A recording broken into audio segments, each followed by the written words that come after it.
Olá, tudo bem? Está no ar o Universiência, o primeiro programa brasileiro de TV e internet, resultado de uma parceria entre TVs e instituições públicas de ensino superior nordestinas. Aqui conhecemos a ciência que é produzida no Nordeste brasileiro. Confira aí algumas das pesquisas de hoje.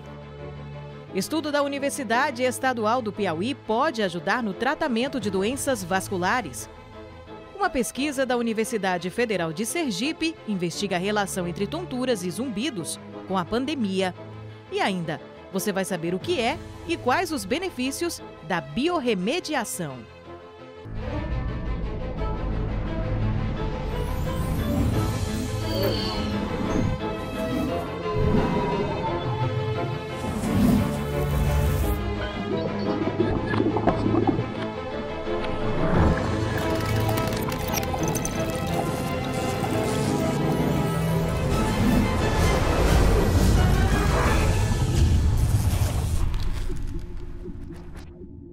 Um estudo da Universidade Estadual do Piauí está usando matemática e computação para ajudar com o tratamento de doenças vasculares. Propondo métodos menos invasivos em pacientes, a técnica é uma verdadeira inovação na medicina. Veja agora o desenvolvimento dessa pesquisa.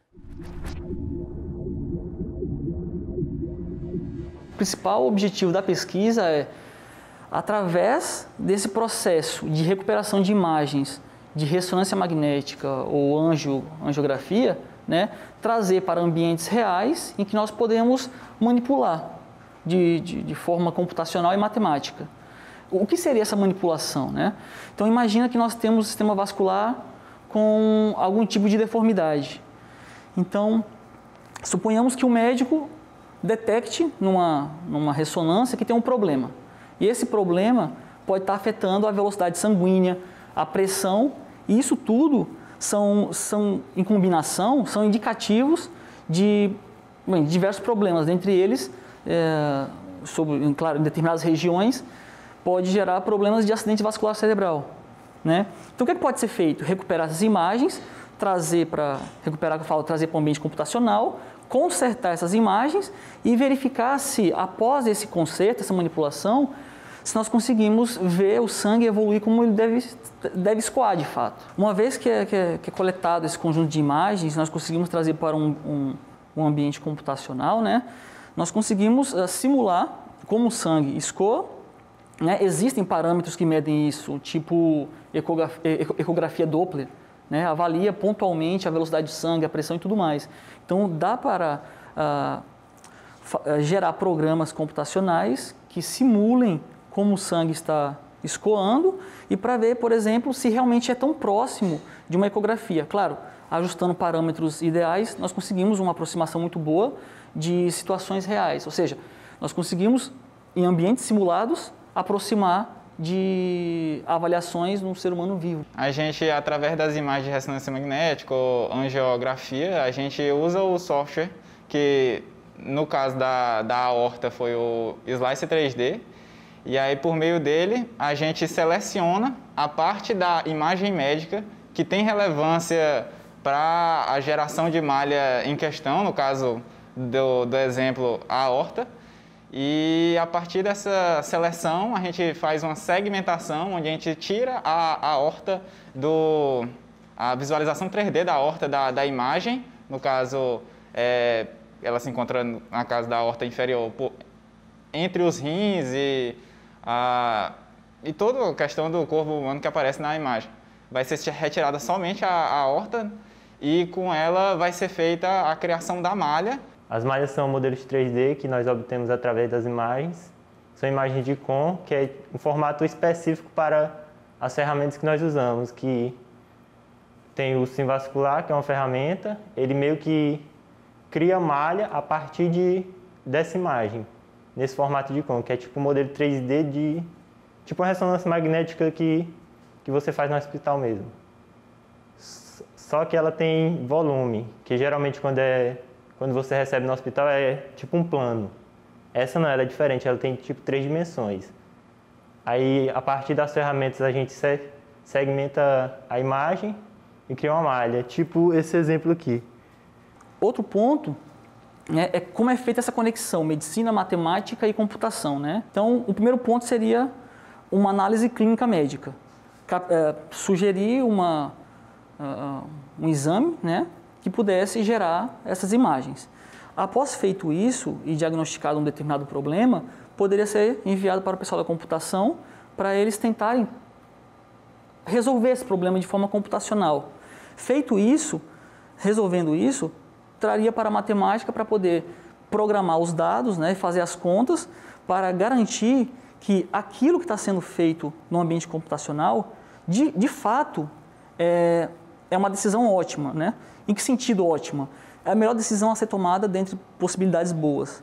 Então, se nós temos uma parede vascular que ela é reduzida por alguma anomalia, nós podemos botar localmente um stent. Para que servir esse stent? Se uma parede vascular está apertada, você abre ela. Abrindo ela, o sangue vai escoar de maneira natural. Localmente, sabendo qual é a deformidade, onde ela foi ajustada e passando por um processo matemático de saber a colocação, a melhor colocação, o médico perderia muito menos tempo num processo, né? A partir do momento que se tornasse invasivo, fosse minimizado. Os vasos sanguíneos do nosso corpo, artérias e veias, são os responsáveis por distribuir oxigênio e nutrientes, assim como pela eliminação de algumas substâncias. Várias doenças acometem o sistema circulatório, como tromboses e hemorragias. Puxando para a área da neurologia, o acidente vascular cerebral é uma das principais causas de mortes ao redor do mundo.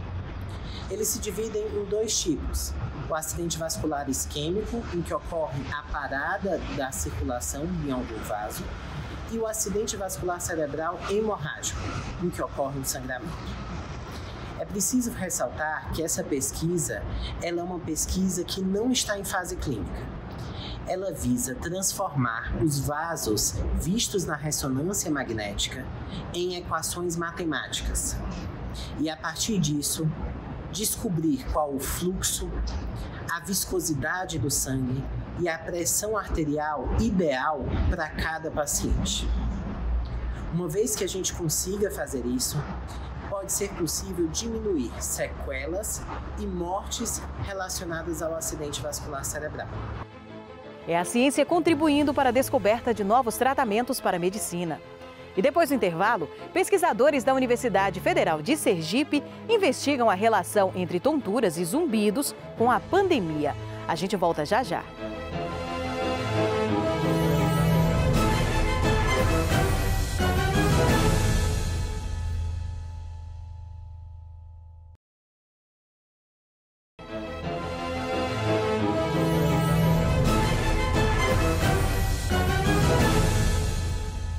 A Covid-19 mostrou a importância da ciência na vida das pessoas.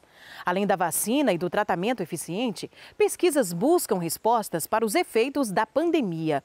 Uma pesquisa realizada na Universidade Federal de Sergipe investiga se há uma maior incidência de tonturas e zumbidos com a pandemia. O início da pandemia foi muito difícil, né? Porque, veja bem, o negócio ficou muito assim, acelerado e preocupante, né? E a gente com medo, né? Ainda mais a gente na nossa idade, né? Que tinha uma vida assim, mais sociável, né? De sair, se divertir. E aí foi cortado, né? Então, veja bem, aí foi quando eu entrei com um processo de tontura, entendeu? Não sei se foi por causa do medo, né? Aí veio aquela tontura, eu não parava em pé, entendeu? Então, comecei a observar o comportamento dela e vi que as questões emocionais estavam desencadeando a tontura no primeiro momento. Num segundo momento, para poder ocupar, ela começou a fazer máscara para vender e aí ela teve tontura de novo. Eu falei, de novo, será que é questão emocional? E aí eu logo comecei a alinhar com a questão mesmo de problema de coluna, né, de sentar adequadamente na máquina de costura. E aí ela desenvolveu também uma dor lombar muito forte. E aí eu procurei até um fisioterapeuta para poder ajudar e foram também diminuindo essas crises de tontura. E aí, em conversa com os alunos, o que vocês têm visto dentro de casa, as queixas, e os alunos sempre comentaram comigo, eu tenho alguém na família que está sentindo tontura, que sentiu zumbido, ou durante o próprio isolamento social, ou até mesmo depois de ter contraído a Covid. E assim surge a nossa pesquisa. A gente fez a coleta de dados em agosto e setembro do ano passado, e o intuito mesmo era pesquisar qual era o comportamento dessa população durante o isolamento social, relacionado a todas as questões emocionais, saúde geral, mas também relacionada à saúde auditiva, principalmente à tontura e ao zumbido. A gente teve 660 pessoas que responderam ao nosso questionário, então a gente observou que 15% da população que foi pesquisada estavam desempregados. Isso emocionalmente contribui significativamente, né, para todas as questões aí relacionadas até à própria doença. E dentro desses que fizeram o isolamento, a gente percebeu que quem fez o isolamento sozinho, ele teve muito, ele emocionalmente, ele estava numa situação muito pior do que aquele que ficou em família. Então, assim, a gente observa que a ansiedade foi o carro-chefe para todo mundo, principalmente para aqueles que ficaram isolados sozinhos, e o estresse. Sendo que aqueles que pegaram Covid, além de ficarem ansiosos, estressados, também tiveram muito mais medo. São dados significativos que deram na nossa pesquisa. Eu morava sozinha, lá na Atalaia, né? E aí, com esse processo também da pandemia, ela não queria que eu ficasse sozinha em casa. Justamente por isso, né? Porque lá no prédio a vizinha teve, entendeu?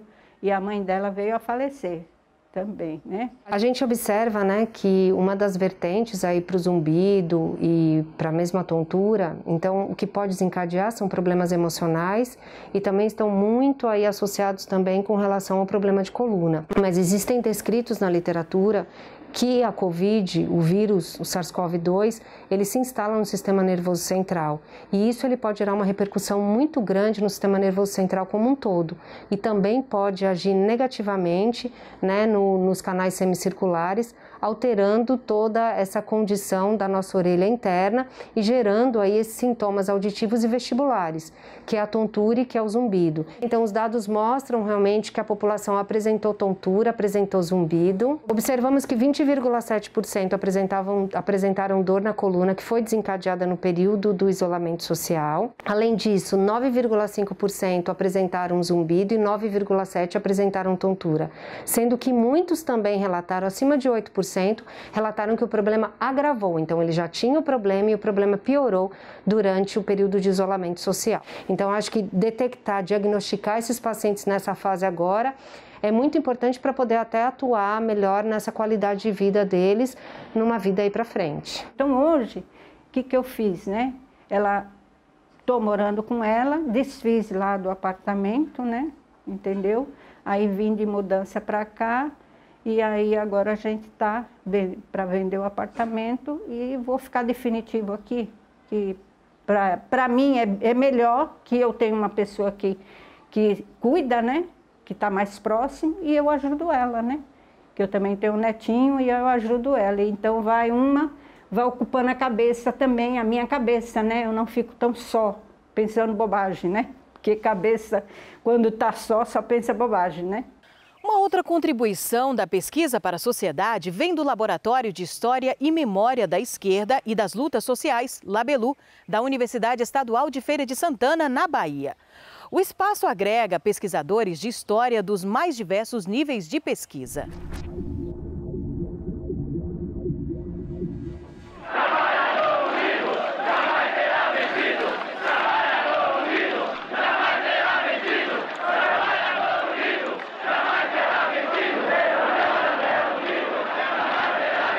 O Labelu surgiu em 2005, né, a partir da iniciativa de alguns estudantes do curso de História, juntamente com o professor Rogério de Fátima, infelizmente falecido, e o professor Heleno Coelho.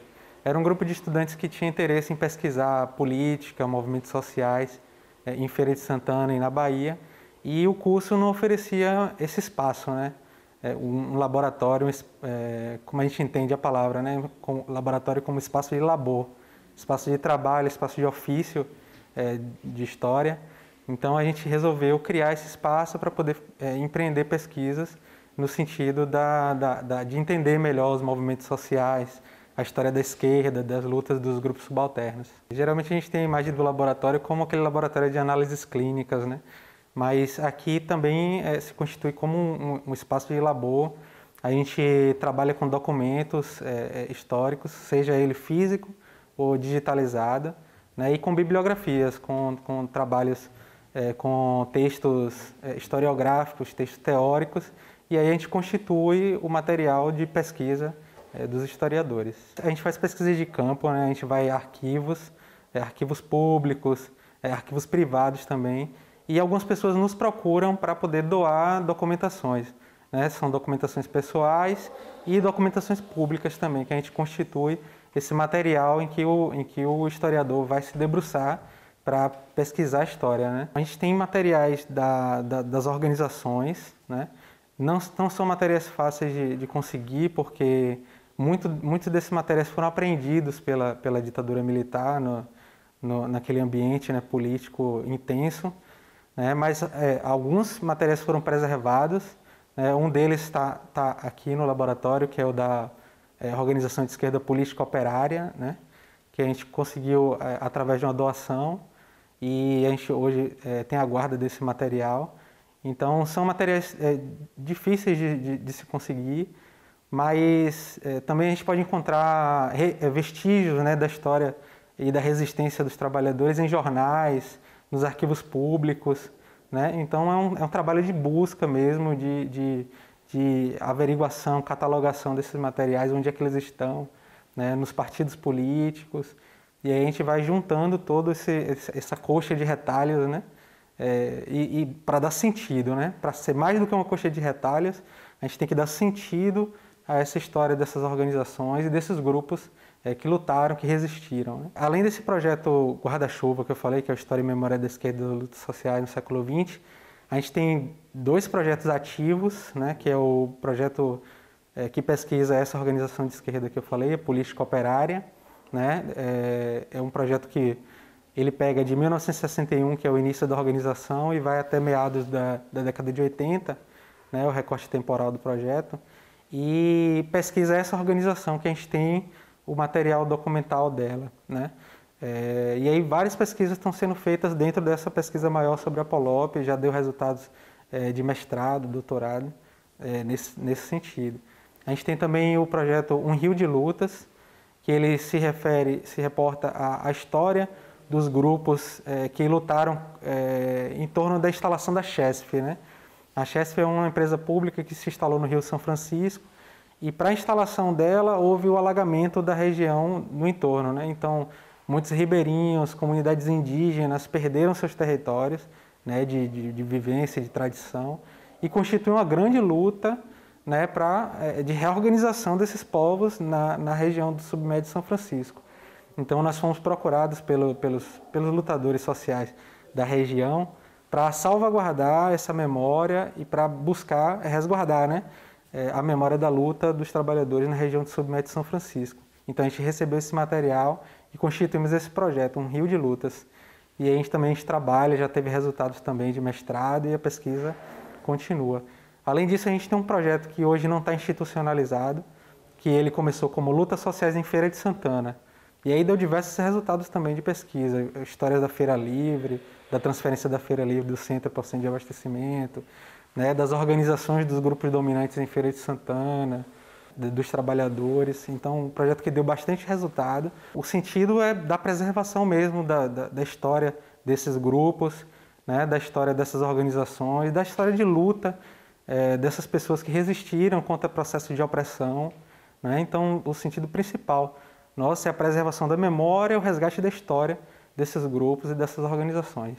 A gente acolhe essas pesquisas, traz para o grupo, a gente faz a leitura dos trabalhos que esses pesquisadores produzem, né, e tenta contribuir da melhor forma possível, né, para o avanço da pesquisa.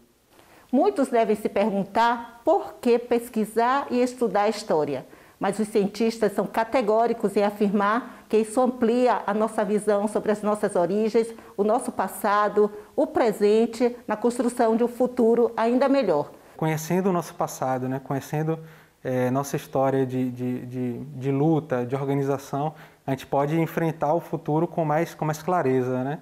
A gente não precisa reviver processos que a gente já viveu no passado. A gente, com essa experiência acumulada, a gente pode se organizar melhor e visitar e chegar ao futuro de uma forma mais consciente, mais organizada, né? O passado se presta a isso também, né? Conduzir melhor a nossa vida no futuro, conhecendo nossa história, nossa trajetória, nosso passado. Veja daqui a pouco. Você sabe o que é biorremediação? É depois do intervalo. O Univerciência volta já já.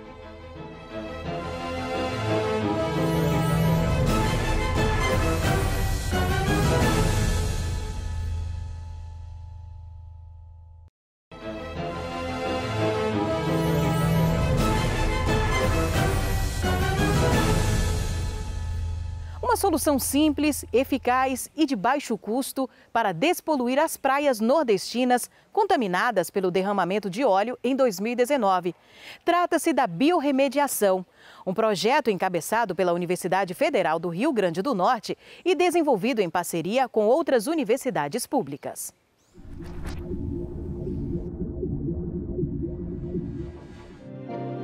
Esses seres minúsculos, que só podem ser vistos com auxílio de microscópio, concentram a atenção dos pesquisadores do Laboratório de Biologia Molecular e Genética da Universidade Federal do Rio Grande do Norte.